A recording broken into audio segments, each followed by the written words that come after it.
హైదరాబాద్ పర్యటనలో ప్రధాని నరేంద్ర మోదీ చేసిన వ్యాఖ్యలు దేశ ప్రజలకు షాక్ ఇచ్చాయన్నారు సిపిఐ జాతీయ కార్యదర్శి రామకృష్ణ.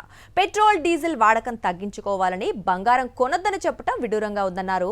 దేశవ్యాప్తంగా ఆర్థిక పరిస్థితి సరిగా లేదని ఎప్పటినుంచో చెబుతున్నా కేంద్ర ప్రభుత్వం పట్టించుకోవటం లేదన్నారు. ఈ దుస్థితికి కేంద్ర ప్రభుత్వమే కారణమన్నారు. ఇక కేంద్ర ప్రభుత్వ వైఫల్యాలపై ఉద్యమ కార్యాచరణ రూపొందిస్తామని కర్నూలు సిపిఐ కార్యాలయంలో స్పష్టం చేశారు.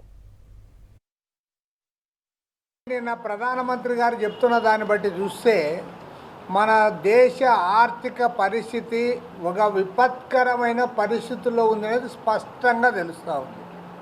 మేము ముందు నుంచి కూడా చెప్తా ఉన్నాం, మన రూపాయి విలువ పడిపోతూ ఉంది, అప్పులు పెరిగిపోతూ ఉన్నాయి, నిరుద్యోగ సమస్య పెరిగిపోతూ ఉంది, బ్లాక్ మనీ పెరిగిపోతూ ఉంది, కరప్షన్ పెరిగిపోతూ ఉంది, రైతుల ఆత్మహత్యలు కూడా జరుగుతూ ఉన్నాయి, రైతుల పరిస్థితి ఆందోళనకరంగా ఉంది.